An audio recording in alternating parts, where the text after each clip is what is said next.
Lección número 11 de Teología Espiritual.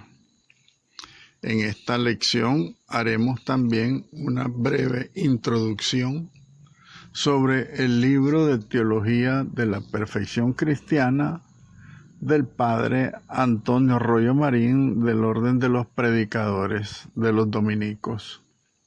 Un libro completo sobre la espiritualidad, un libro completo sobre la teología de la perfección cristiana que quiero compartirles con ustedes para animarles a su lectura.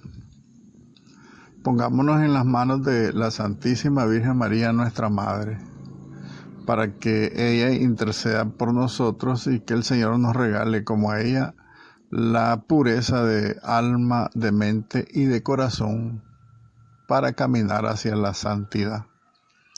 Bendita sea tu pureza y eternamente lo sea, pues todo un Dios se recrea en tan graciosa belleza. A ti, celestial princesa, Virgen Sagrada María, yo te ofrezco en este día alma, vida y corazón. Mírame con compasión, no me dejes, Madre mía. Amén. Bienvenidos, hermanos, a la lección número 11. El libro titulado Teología de la Perfección Cristiana del Padre Antonio Royo Marín es un libro de teología, pero no de teología abstracta, sino de una teología viva e integral, que quiere llegar a ser un libro y quiere llegar también a ser el libro de tu vida. Este libro que marca un ideal, el único ideal que puede y debe escribirse con mayúscula en la vida del cristiano, que sería la posesión de Dios, Dios mismo que se te quiere dar por herencia sapientísima, sempiterna, y te marca un ideal que es la santidad, que es la perfección, es un ideal que es la felicidad que todo hombre busca, la felicidad que todos ansiamos y de la que tenemos una sed tan ardiente todos los cristianos, que con ninguna otra cosa puede saciarse. La felicidad es única felicidad para la que hemos sido creados. Como dirá San Agustín, no descansaré, mi alma no descansa hasta que descanse en ti. Y tan solo, pues, esa felicidad puede ser lógicamente el resultado de la perfección. Porque solo lo perfecto alcanza plenamente su fin último, que es Dios. Y fin tiene que ser en nosotros la felicidad a la que todo en la vida se ordena, la felicidad eterna. Este libro es dogma y es moral evangélica, que es moral de perfección. No es una moral puramente sinaítica, del Sinaí, de la ley, pues no solamente una moral de los 10 mandamientos, que no era sino los 10 mandamientos un primer estadio en una lenta y larga evolución en el pueblo de Israel que había de coronarse en Jesucristo. Y dentro de la moral es ascética y mística este libro, que no puede ni debe separarse, ni la ascética ni la mística, porque no son dos vías, sino una sola vía. Una sola vía vista desde dos aspectos distintos que mutuamente se complementan. La ascética es el crecimiento espiritual y la mística es la búsqueda del misterio de Dios. Entonces es sencillamente vida cristiana que sin mística ni siquiera cristiana puede ser, porque la vida cristiana, toda la vida cristiana se mueve en el misterio. Entonces, la vida cristiana comienza en el bautismo, ya lo sabemos todos, y el bautismo imprime carácter, una marca en el alma del que lo recibe, y ese carácter es algo de origen sobrenatural, una marca que nos pone Dios, que a nuestro ser natural se le añade en forma indeleble, imborrable. De suyo el carácter trae consigo la gracia, si no encuentra estorbo de nuestra parte, por supuesto. Esa gracia, ese carácter que es un nuevo elemento sobrenatural añadido a nuestro ser natural, al que da nuevas exigencias y nuevas capacidades. Y la gracia que forma en nosotros algo así como una segunda naturaleza de orden trascendente, de orden superior y divino, viene a constituir en nosotros como un nuevo principio de acción en nuestra vida, que a la acción nuestra natural se sumará. Y ya nuestra vida será así, con esta unión de lo natural y lo sobrenatural, un resultado de esos dos principios, el natural y el sobrenatural, mientras prácticamente el uno no llegue a anular al otro por completo. Entonces, parte del crecimiento de la ascética, por lo cual entonces podemos decir que en un sentido amplísimo, la mística comienza en el bautismo por el elemento sobrenatural que en él se nos infunde como un granito de mostaza sembrado en el jardín de nuestra alma. Y así, entonces, este elemento natural, el que en absoluto deberá predominar, el hombre vuelve a ser el hijo de Adán pecador, el hijo de Adán caído, el hombre animal de que nos habla San Pablo. Si en cambio prevalece en nosotros pues el elemento sobrenatural, llegará un día a que después de haberse negado el hombre plenamente a sí mismo, renunciando a todo el mal y a todo el pecado, después de haber muerto a uno mismo para resucitar con Cristo, morir al hombre viejo para resucitar con Cristo, y por Cristo como una nueva criatura, gobernada plenamente por el Espíritu Santo de Dios, y que pueda decir todo cristiano: ya no soy yo quien vive, sino que Cristo es quien vive en mí. Y este fruto, ahora maduro, queda ya por el bautismo como sembrado en el alma. En el hombre natural hay, como si dijéramos, una doble naturaleza prácticamente correspondiente a los dos elementos de que se compone el ser humano, ¿verdad? Materia y espíritu, animalidad y alma, el alma racional, por supuesto, ¿verdad? Con el complemento de la animalidad, en el sentido cierto de la palabra animalidad, que significa el soplo de vida que tenemos como seres creados. Entonces, la primera obra, por medio de los sentidos, por sus instintos y pasiones. La segunda obra, por medio de la razón y de la voluntad. Mas como la naturaleza humana está caída y desordenada por el pecado, por esa razón, la razón humana está debilitada en sus funciones. Conoce mal la verdad, nuestra razón. Y entre vacilaciones y sombras vamos descubriendo la verdad. Con lo cual no se logra imponerse a los sentidos y potencias inferiores que de suyo tienden a sus propios objetos sin el control de una razón libre, porque la razón nuestra está esclavizada por el pecado, que debidamente la refrende y la dirija, ¿verdad? Una razón libre que las refrene y las dirija. Todas esas potencias humanas. Entonces el hombre natural está pues sometido a dos fuerzas. La fuerza especificativa de la razón, esa razón débil e impotente en la práctica para reducir al orden las actividades inferiores de su ser, y la fuerza o peso resultante de su animalidad, que tiende constantemente a desmandarse. Pero para nosotros los cristianos, el hombre es algo más que un animal racional.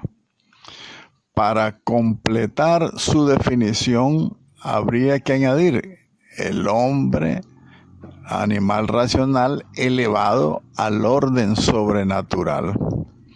Y esta elevación al orden sobrenatural no cambia su esencia. Las esencias o sustancias no pueden cambiar, como los números, sin dejar de ser lo que son. Pero perfecciona inmediatamente la naturaleza. Como el fuego no cambia la sustancia del hierro, que es él, en él se introduce, pero modifica sensiblemente su naturaleza, sus accidentes, sus maneras de obrar.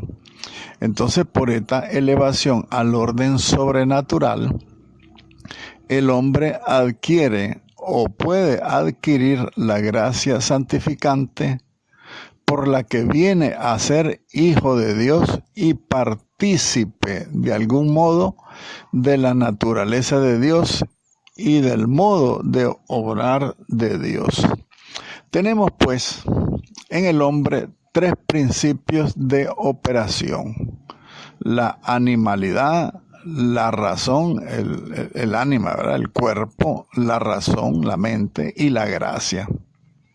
Y como cada uno de estos principios tiende a su propio objetivo, de aquí lo que dice San Pablo de la lucha interior en que el hombre vive sin que pueda alcanzar la verdadera paz. Esa paz que se apoya en el orden perfecto por el que lo inferior debe estar sometido a lo superior, hasta que, muerto a sí mismo, totalmente sometido, lo animal se someta a la razón y la razón se entregue y se someta totalmente a Dios. Y es entonces que debemos advertir que antes aún de que entre en el alma la gracia divina, puede haber ya en el alma algún elemento sobrenatural, sobre todo la fe, que ejerza también algún influjo en sus acciones y en su conducta, la fe humana, ¿verdad? Estamos hablando. Entonces podemos pues representar al hombre en orden a su acción, a su conducta, a la dirección y al rumbo de su vida por un sistema de fuerzas constituido en la siguiente forma: la fuerza de actuación constante, la animalidad que se ejerce en sentido vertical hacia abajo, ¿verdad? Hacia el pecado, hacia lo inferior de la naturaleza humana, hacia lo sensible, hacia la tierra, y otra fuerza de carácter espiritual intermitente, la razón, que se ejerce y tiende a llevarnos en sentido horizontal. Y otra tercera fuerza, la fuerza sobrenatural, la fe, la gracia santificante, también intermitente, que nos atrae y nos empuja hacia arriba, hacia su centro, que es Dios. Y decimos entonces que actúa en forma continua la primera, por lo que tiene de instintivo el hombre hasta el inconsciente, anteponiéndose a nuestro querer y a nuestras decisiones libres. Entonces, las dos segundas fuerzas, la razón y la sobrenatural, son intermitentes, porque el ejercicio de la razón depende, al menos en gran parte, del ejercicio de nuestra libertad.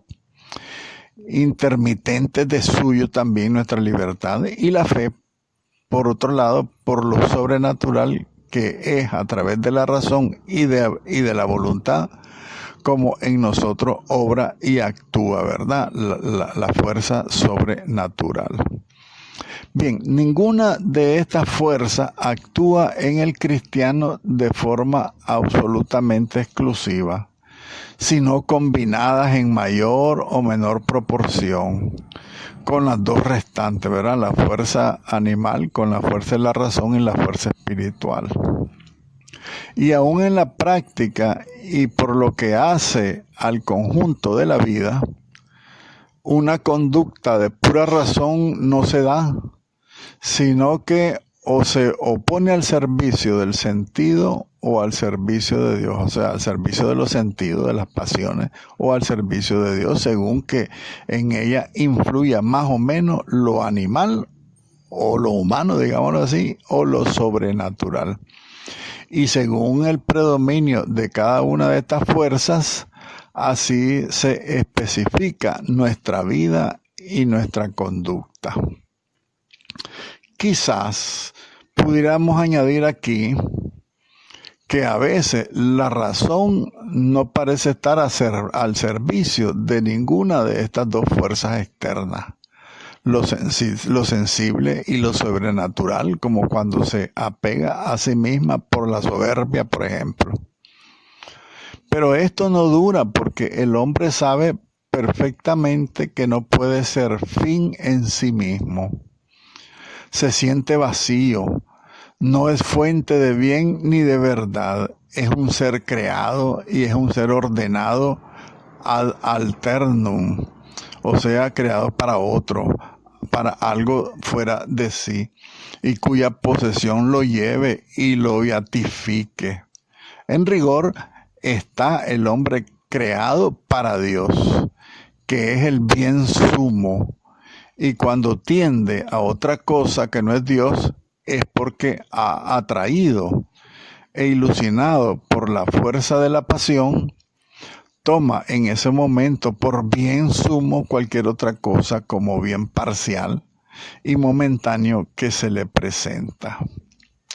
Según todo esto que venimos diciendo, pudiéramos representar gráficamente en esta doctrina del padre Antonio Royo Marín de la teología de la perfección cristiana, con una figura geométrica compuesta de 3 círculos que se cortan, ¿verdad?, lo animal, lo racional y lo sobrenatural, representando la posición del cristiano en un momento cualquiera de su vida. De la figura parten entonces 3 líneas fundamentales. Una línea vertical hacia abajo, que es lo animal, meramente animal, que representa la conducta del hombre, totalmente enviciado y bestializado.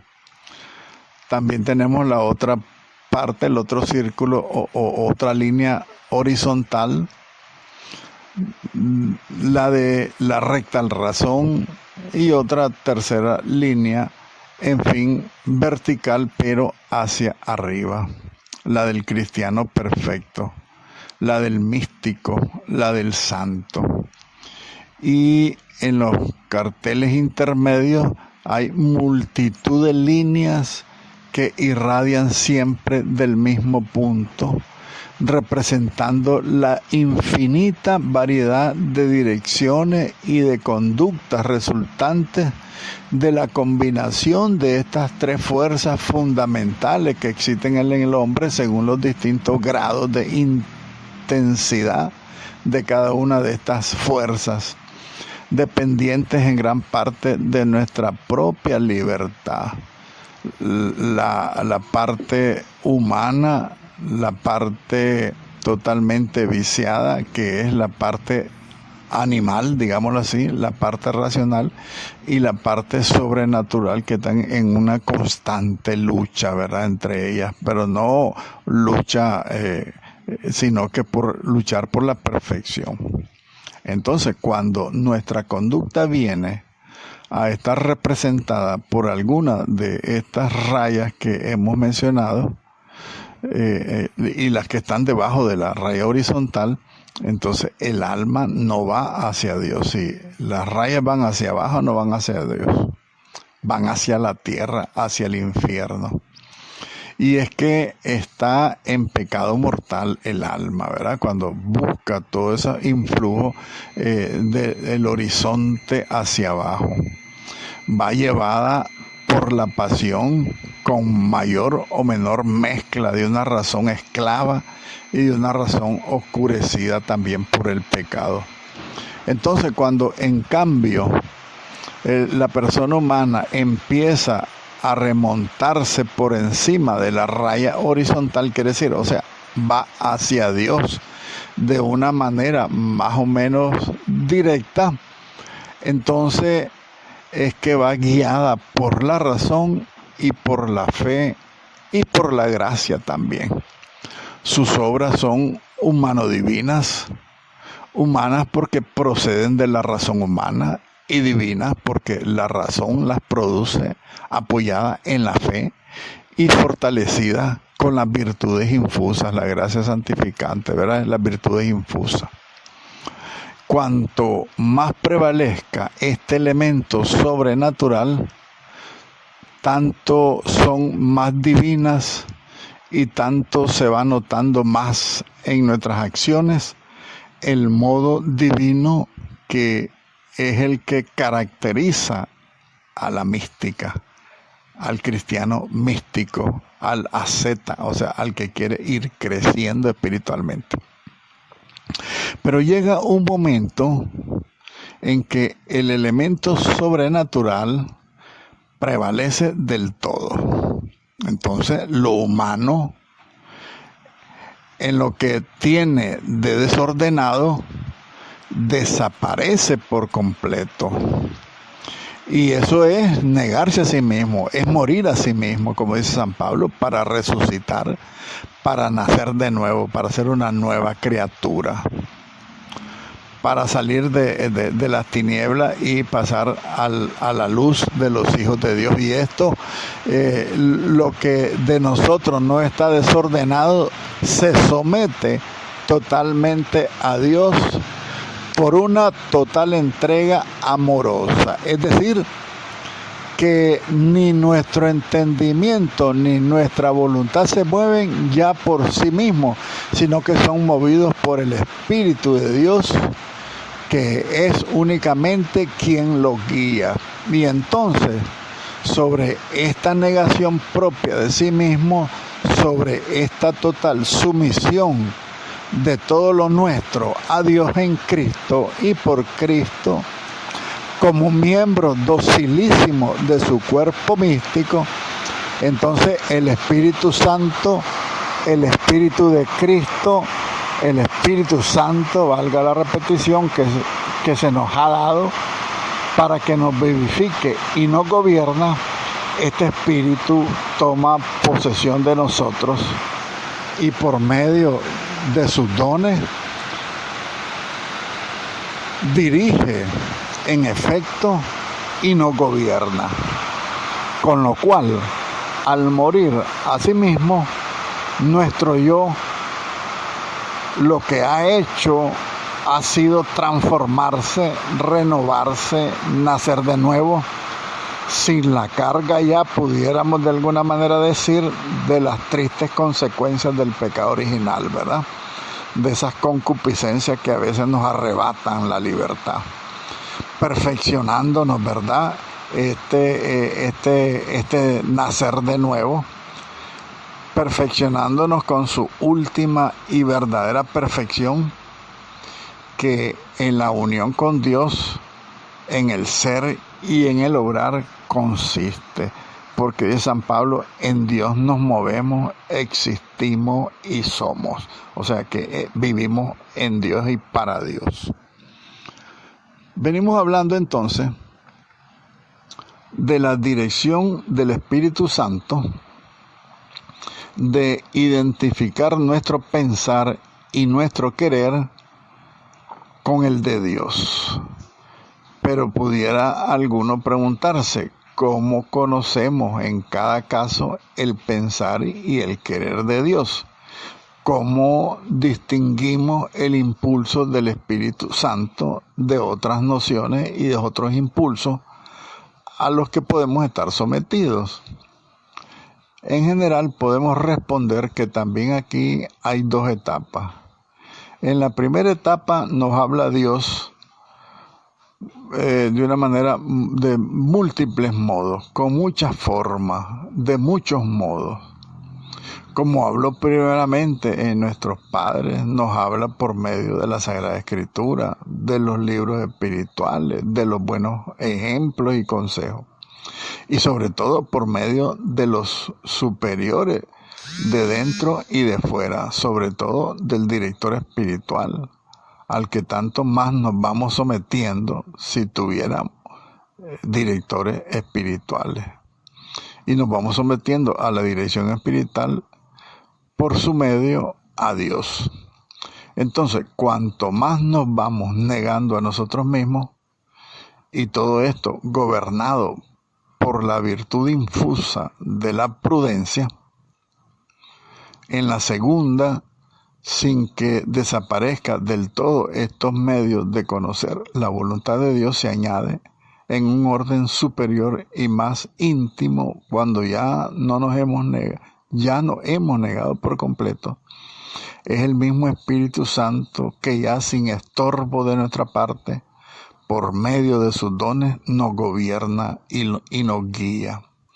Y tienen así los santos un instinto más certero que les libra de todo error en orden a la salvación. No hay forma de equivocarse en el camino hacia la salvación.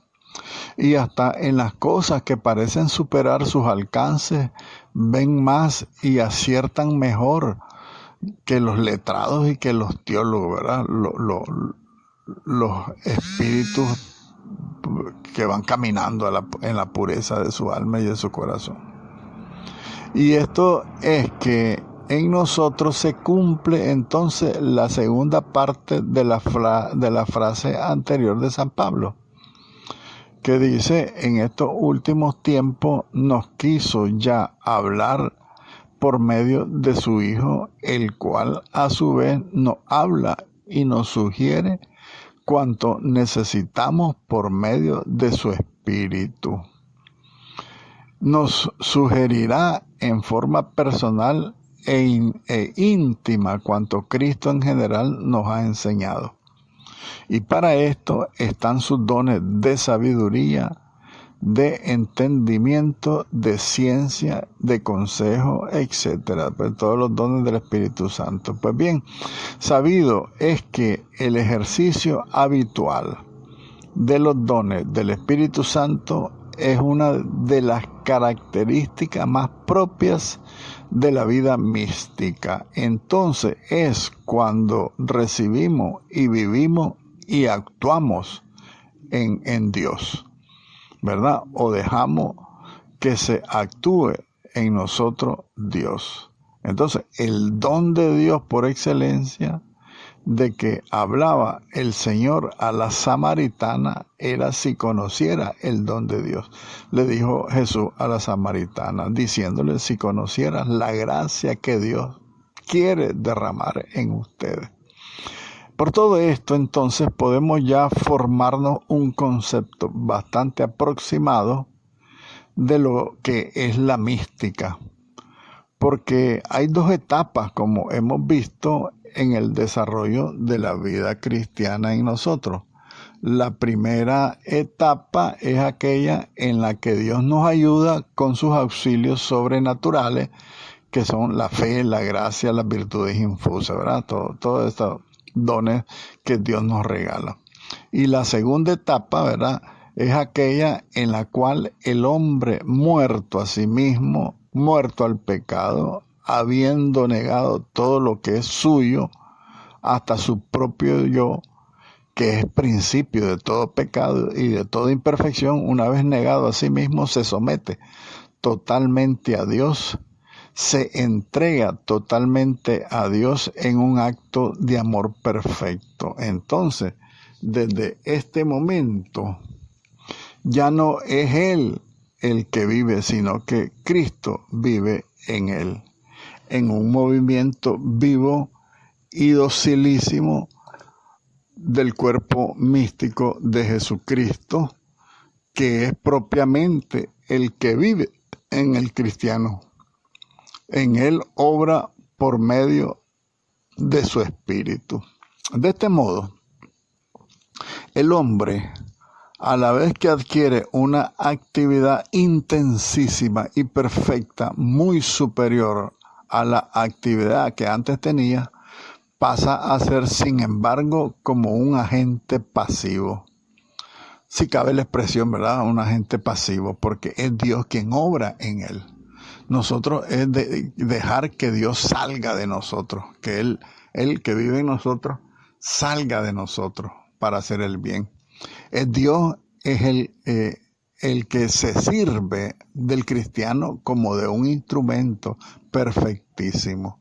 Un instrumento, claro, está de carácter racional, libre, cuyo esfuerzo es poner toda su capacidad, toda su actividad en el pensar y en el querer de Dios, a disposición de Dios y como adhiriéndose y sumándose plenamente al pensar y al querer de Dios. Y este es el cambio de corazón que tantas veces vemos realizado en la vida de los santos. Acuérdense lo que dice Jeremías: les pondré un corazón nuevo. Les quitaré el corazón de carne y les quitaré el corazón de piedra y les pondré un corazón de carne, ¿verdad? Entonces ese es el cambio del corazón que habla la Sagrada Escritura y que se manifieste y que se realice en la vida de los santos. Y esta es la unión perfecta en lo que cabe de Dios con el alma y del alma con Dios. Esto es el Cristo reina. El Cristo impera en el mundo interior del alma. Y cuando a este estado se llega, el alma suele tener conciencia de esta unión y experimenta a Dios dentro de sí mismo, amándola. Dios amando a nuestra naturaleza, nuestro ser. Dios dirigiéndonos, Dios iluminándonos, Dios santificándonos, Dios obrando en nuestra alma la santidad y obrando en nosotros la vida eterna. Esto es lo que suele llamarse el estado de contemplación infusa o de divina contemplación. Y ahora un ejemplo que ya hemos puesto otras veces y terminamos, ¿verdad? Supongamos que tenemos que hacer un viaje en automóvil. Nos encanta guiar, manejar, aunque no guiamos nada bien. Y al volante nos ponemos a manejar, pero va a nuestro lado un conductor óptimo, un verdadero maestro en el chofer, que conoce el arte de manejar como ninguno. Y para ayudarnos comienza a hacernos algunas indicaciones. El copiloto va guiando al piloto.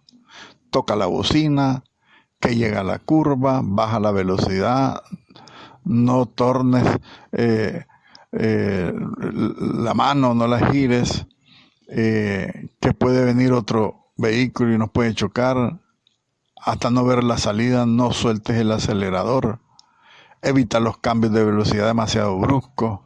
Tantas cosas que no puede decir el copiloto, ¿verdad? Que es un experto en manejar.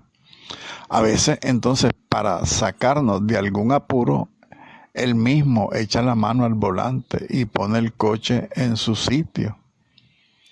Y como el tráfico de coches y de camiones aumentan y aumentan los peligros, y nosotros nos sentimos cada vez incapaces y más conscientes de esa incapacidad y del peligro, vamos dejando el volante cada vez más en sus manos y cada vez vamos apartando también nuestros pies, ¿verdad?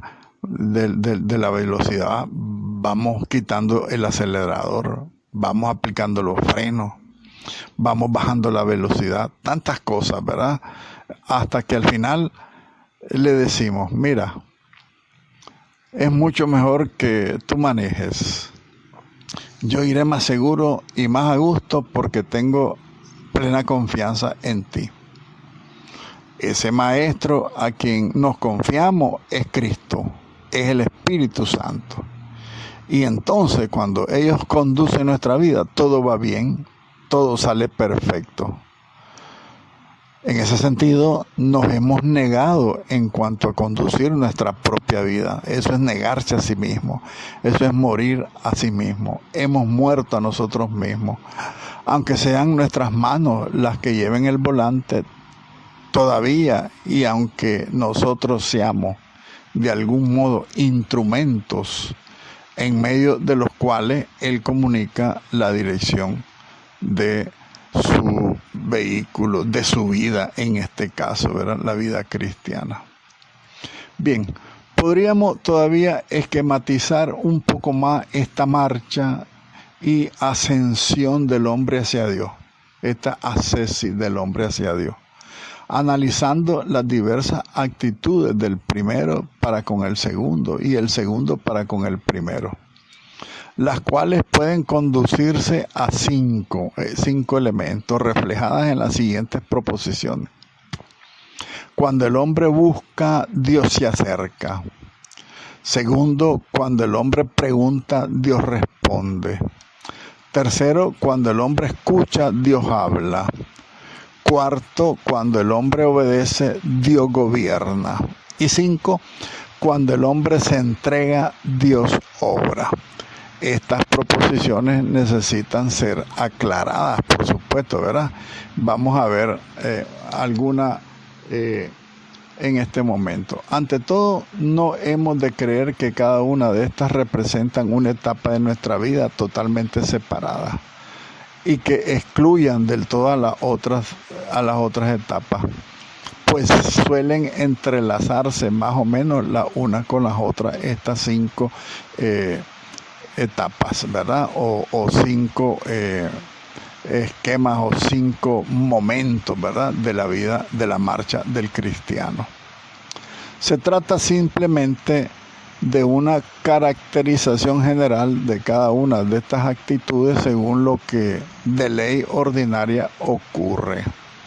Si el otro habla, yo debo escuchar, por ejemplo. Entonces, los mismos términos de cada proposición no son del otro propio, del todo propio.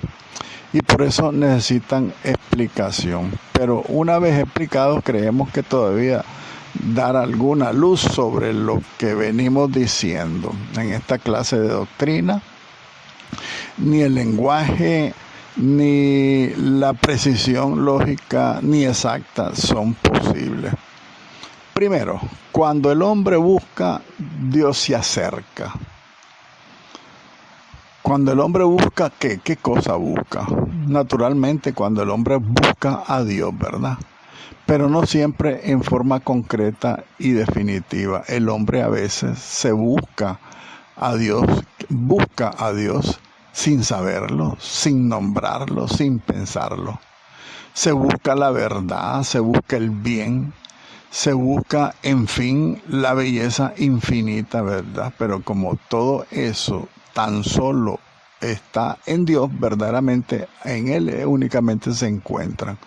Entonces, se busca a Dios, pero hay que buscarlo con sinceridad, cueste lo que cueste, es decir, con sacrificio, con una especie de comienzo a salir de uno mismo, a romper la concha esclavizadora del egoísmo que todavía nos envuelve, ¿verdad? Así como decía el cardenal Newman, que para juzgar a un alma no importa tanto ver la distancia a que se encuentra de Dios, como ver la dirección que lleva, ¿verdad?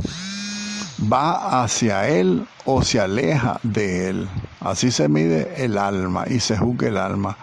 no en la distancia que tenga de Dios, sino en la vía en la que se encuentra.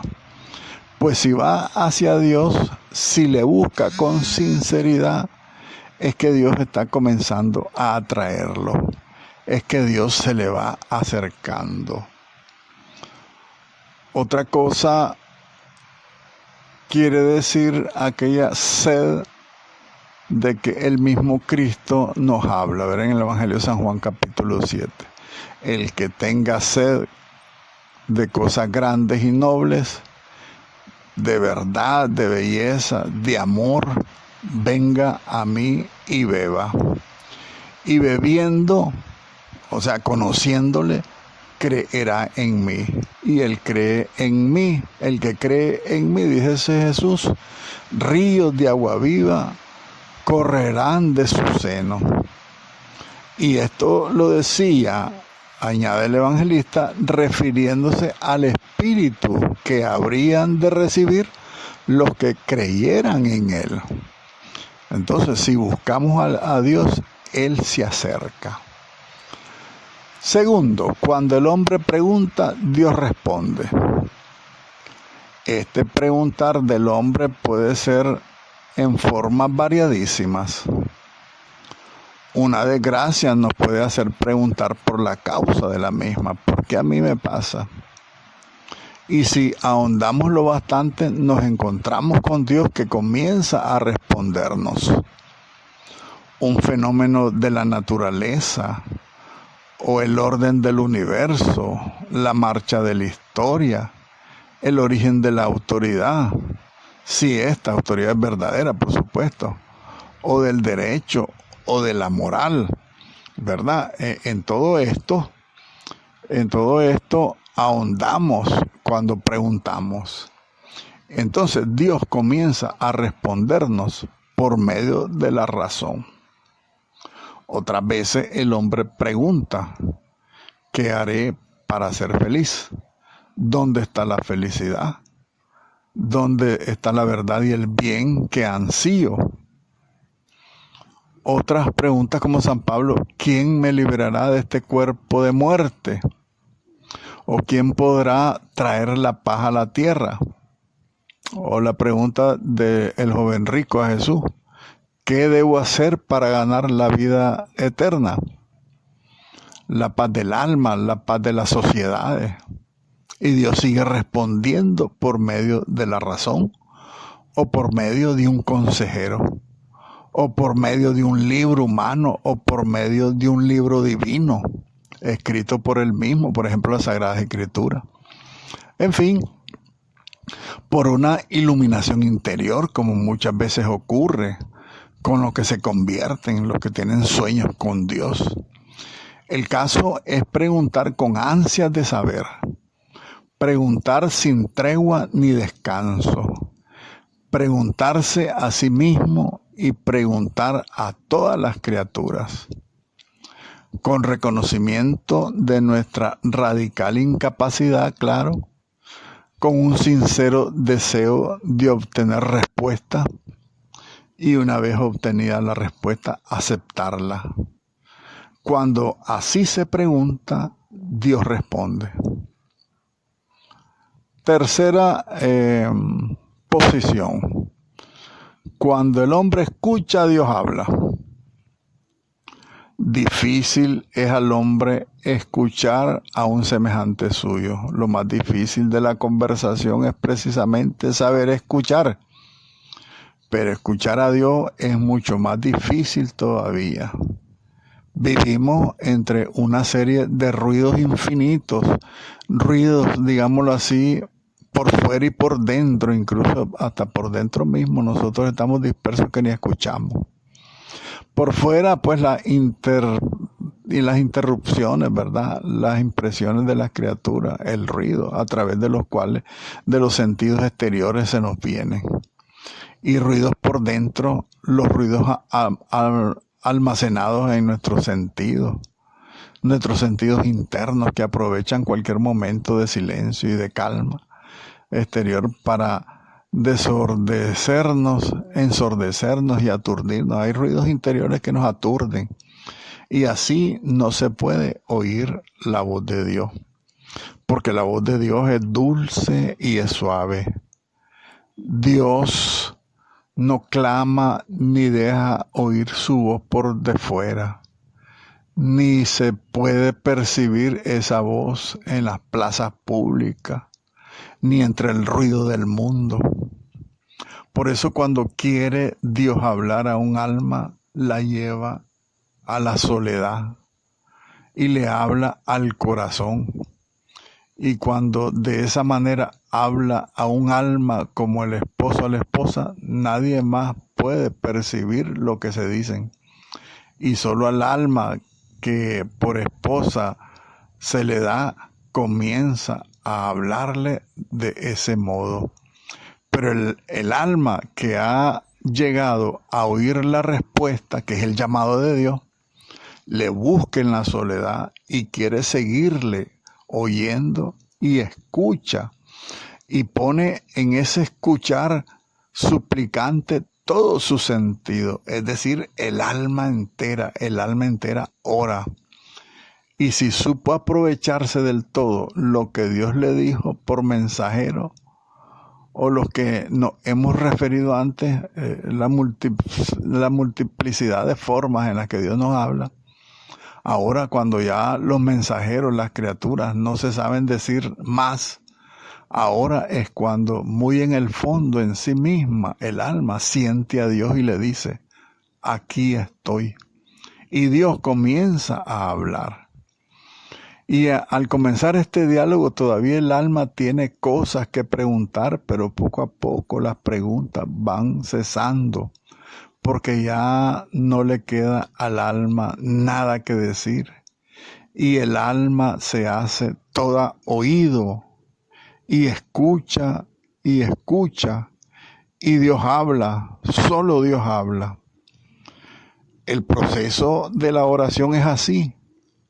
Al principio parece que solo habla el alma, solo nosotros queremos hablar, pero esta no entiende bien el lenguaje de los libros, el lenguaje de Dios, por los cuales Dios quiere hablarnos. Y ni apenas se da cuenta de que es Él el que quiere o intenta hablarnos. Después se entabla el diálogo por vía iluminativa, hasta que al fin cesa de hablar el alma para escuchar tan solo, para que hable solo Dios. Gloria al Padre, al Hijo y al Espíritu Santo, como era en el principio, ahora y siempre, por los siglos de los siglos. Amén.